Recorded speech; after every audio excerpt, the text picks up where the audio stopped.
Hello, this is Karley Ide, and this is my second video blog on To Kill a Mockingbird. I will be covering chapters 4 through chapter 6, and then continuing the annotations, continuing the same subject of annotations in the previous chapters. So the main theme is about how the kids think of Boo Radley, even though they haven't really met him. So in chapter 4, they walk over to the tree by Boo Radley's house, and then they find the gum in the tree.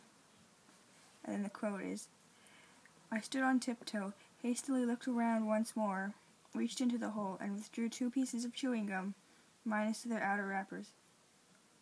But the important part is, my first impulse was to get it into my mouth as quickly as possible. But then I remembered where I was. See, that's how afraid they are. She's so cautious that she ignores her first impulse, which seems really important. And then, when she goes back home and talks to Jem, Jem tells her not to eat it, because it might be dirty or contaminated or something. And then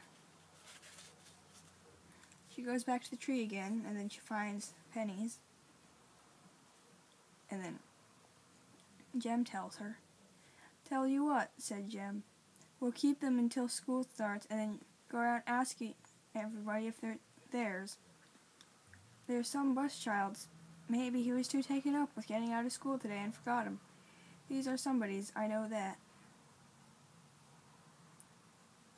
Yeah, even though they're somebody's, even if they're Boo Radley's, it's like either Jem thinks that it wasn't him who actually put him there, or he just doesn't want to ask Boo Radley because he's afraid, which I think is the second one.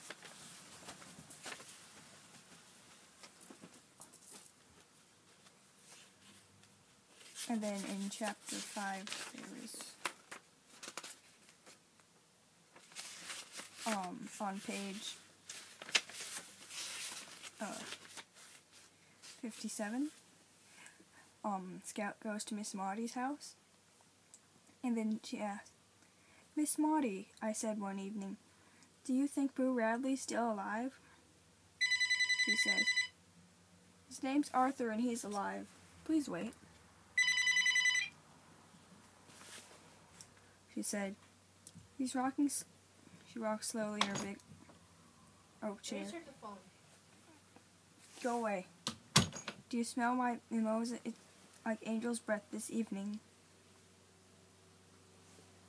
See, this is coming from Miss Maudie, one who actually knows the Boo Radley and his family. Well, she obviously knows that his name is Arthur, which is some evidence that she knows the family. So, and then Scout is, surprised to see that she's not afraid, and that she talks about it so easily. And then she says, "You reckon he's crazy?" Miss Maudie shook her head. "If he's not, he should be by now. The things that happen to people we never really know. What happens in houses behind closed doors, what secrets." This is kind of the whole plot. Well, they all think Boo Radley is crazy and they're afraid of him. And then the kids get this idea that they should go and try to find him. But, what it says in the paragraph, they're probably driving him nuts.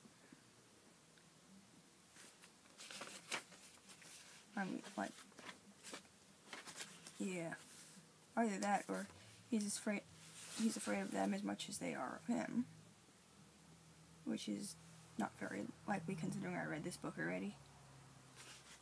In chapter 6, there's Dill again, and they go over to Boo Radley's house. And then Jem says to Scout, "Okay," said Jem, "why don't you go on home, Scout?" "What are you gonna do?" Jill and Jem were simply going to peep in the window with a loose shirt to see if they can get a good look at Boo Radley, and I didn't want to go with them if I could go straight home and keep my fat fucking mouth shut, that was all. That's to show Scout's fear again.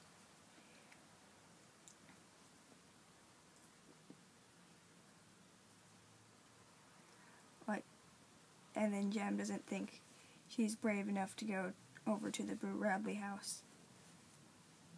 And then that concludes our video blog.